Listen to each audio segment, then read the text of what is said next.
From this video, we'll start a new assembly programming language series.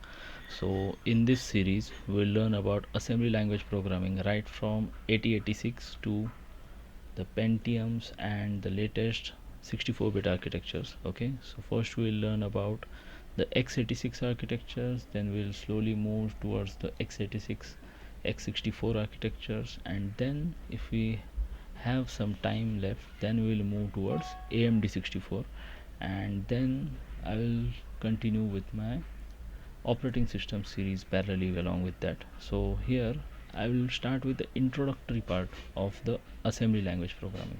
So before you learn any type of assembly language programming, you need to remember that the syntax across different assembly language programming or languages might change, but the logic behind those programs will certainly remain the same. Okay, so if you are doing jumps in certain programming language, the instruction for jump might change or the register names and stuff might change, but the methodology is the same. Okay, unless you are not switching between architectures right from CISC to RISC. Okay, so that's a different ball game. But here when we talk about simple architectures, the you can see the programming model remains the same. So here we are seeing, first we'll learn about the x86 first series, that is the 8086, that is a 16-bit microcontroller.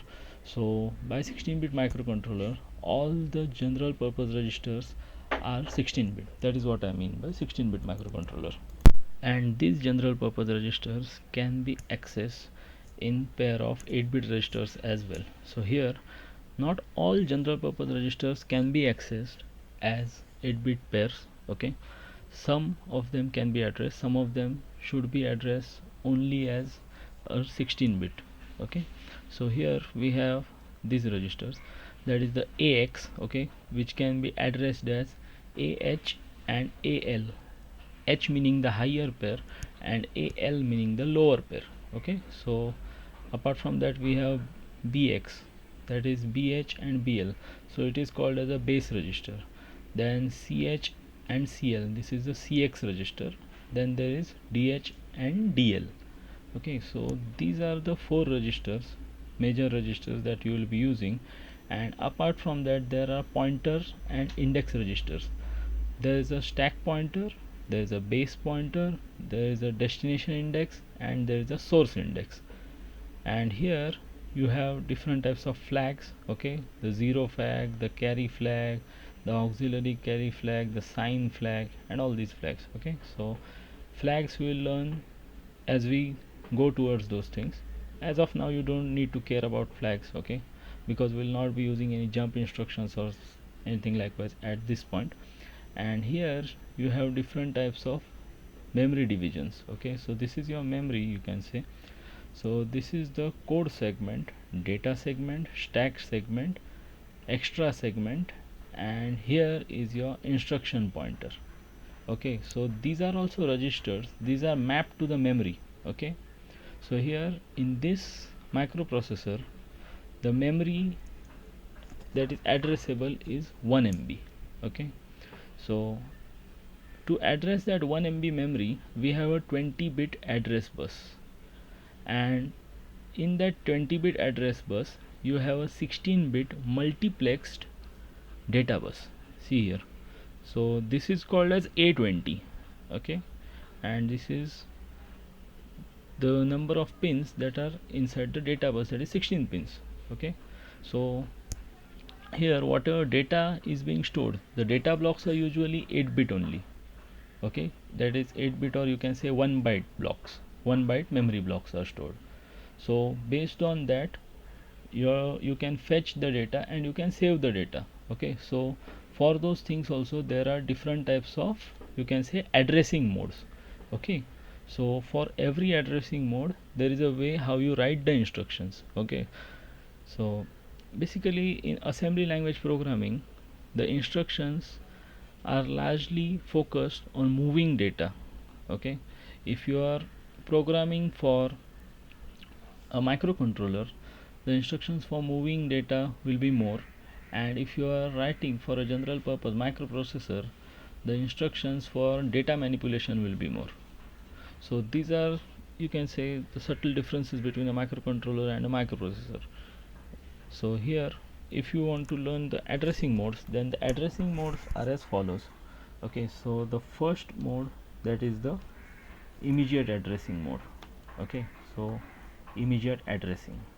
So by immediate addressing, what we mean is we pass a value to this thing directly. So as I said earlier, there are registers like AX, BX, CX, DX. Okay, so those are directly accessible. So what we'll do is we'll use a mnemonic. Okay, here the instructions are called mnemonics. Okay, so MOV stands for move, like ADD stands for addition, SUB stands for subtraction, MUL stands for multiplication. So likewise. Okay, and as we go forward, we'll have different types of instructions like CMP, that is for compare. There will be like jump instruction, that is called JMP. Then there's JNZ, JZ, and lot of things. Okay, so this is the basic mnemonic that will help us understand. So MOVA. So in MOV, that is the move instruction, the first, this you can say the parameter is the destination. Okay, so here if I write AX, okay, AX comma, and I give it a immediate value. So here, as I said earlier, AX is a 16-bit register, so you would have to pass a 16-bit value. So usually the values here are hexadecimal. So a 16-bit hexadecimal is 4 digits here. Okay, so if I pass 1 2 3 4 H, so this H means hexadecimal. If you are passing a binary value, you should append a B. If you are using decimal, you have to use a D. Okay, it depends on what addressing or what type of immediate data you want to pass. Okay, so usually it is a safe bet to play with the hexadecimal numbers. So here, if you are passing hexadecimal, so here you need to remember how it becomes 16 bits. So every digit represents 4 bits. So here 1 is represented by 0001, 2 is represented by 0010, 3 is represented by 0011, and 4 is represented by 0100. Okay, so that is how these 4 digits make a 16 bit. Okay, and this 16 bit is passed to the AX. And now if we want for a 8 bit, then we can use, as I said earlier, lower pair or higher pair. So if you can write it this way, AL is equals to ATH, or you can write AH equals to ATH. So read it as equals to. Okay, don't read it as comma or AL comma, read it as equals to, so that way you will remember how it moves. Okay, so this is how things could work in immediate addressing. Okay, so this will pass the immediate value. Okay, so another form of addressing is the register addressing. In this we pass the data between registers. So if I write move AX comma BX, what it means is the value of BX, what will be the value in the BX, will be transferred to AX. So don't get confused. So the first parameter is the destination and the second parameter is the source.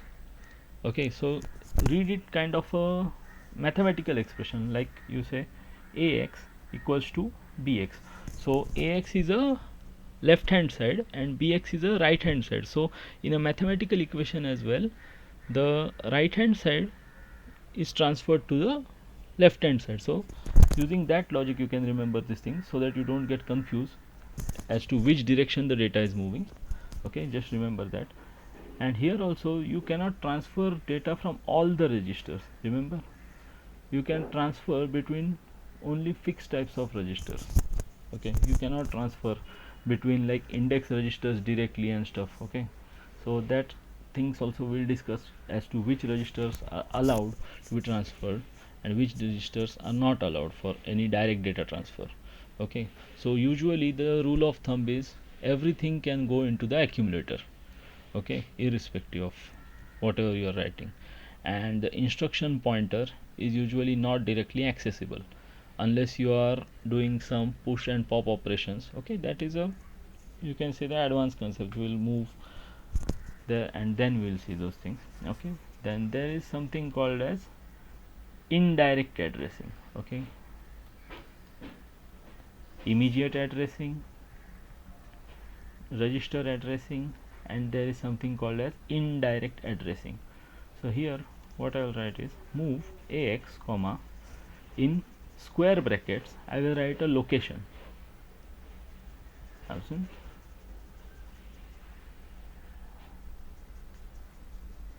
Okay, so what will happen is some you can say some assemblers do not require you to put this h here. Okay, you can directly write this number and it will access this thing. Some assemblers might give you an error. Okay, it depends on what kind of assembler you are using. So what will happen is this value stored at this location. Okay, so preferably this remove this thing. Okay, so here the value at this location, okay, is like 1000. So if the memory, as I said, is divided into 8 bits, okay, and 8-bit blocks are placed in a contiguous way. Okay, so like you can say a slab, like you are accessing data from a slab. So the 1000th location, whatever data will be stored, the 8-bit data, okay, will be moved to this thing. But here I have written AX. So what will happen is two addresses will be scanned. So if you are giving here 1000, so what it will do is it will smartly copy the AL pair with the location of 1000 with whatever data is on 1000, and higher pair will be loaded with the data on 1001. So automatically it will understand that you want 16-bit data, so it will take 100 and 1001. Okay, so this is how it works. And if you are writing move AL or AH comma 1000, okay, so even that works. So here only 1000 or whatever data is present at that location. So let's assume at that location you have something like 1000. Okay, at this location you have the value 20h, and at the location 1001, sorry, 1001 you have a value called 30h. So what this will do is it will take the lower pair into this thing and higher pair into 1001, sorry, and here it will only copy the 20h part. Okay, so this is the indirect addressing. And now there is something called as register indirect addressing. So if you have observed closely, then you will see these registers, that is the destination index, source index, or the stack pointer, base pointer. All these registers are specifically used in register indirect addressing usually. Okay, so here you can use other registers also, like you can use AX, BX, CX as well, but here usually these registers are used. So move AX comma, let's say value of CX. Okay, assume anything. So if CX contains a value 2000, okay, so then whatever is stored at the memory location 2000 will be fetched, because here we have applied a square bracket to this thing. So what it will do is it will fetch from memory. So whenever you are programming assembly, remember, whenever the second operand, or you can say the source, is having a square brackets or is enclosed in square brackets, it will take data from the memory location. Okay, so that is the case. So here you can say the sub parts, or you can say there are sub parts of register indirect addressing, which are known as index addressing and base addressing. Okay, so usually they are taught as different parts. Okay, but here I am considering them as a part of indirect addressing only. So these are sub parts, you can say. One is the indexed addressing and based addressing. So here if I am writing move AX comma SI, move AX comma DI, DI. So here source index and destination index are copied, or you can say the value that is on the memory location is copied. So here if the value of DI is like say 4000, so whatever value is present in the memory at 4000 and 4001, because here as I said earlier, if you are using a 16-bit register, two memory blocks will be copied, and if you are using a 8-bit register, that is if you are using AH or AL, then only 8-bit register data will be copied. Okay, so 8-bit data will be fetched from the memory block, okay, depending on what you are doing here. So here after this what you will see is in the base addressing. Okay, so in base addressing there is the base register involved here. Okay, so here you can say this base pointer is involved, so that is called base addressing. So like you can say move AX comma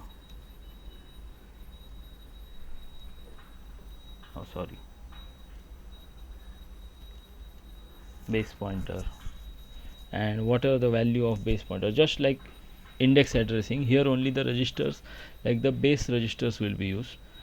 And another hybrid version, that is a mix of this thing, both of these things, that is the base index addressing. So here you can say mov AX comma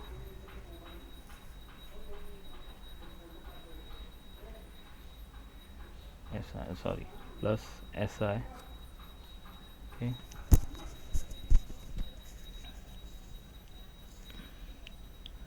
so this is used sometimes. Okay, or sometimes even for base addressing we use base register as well.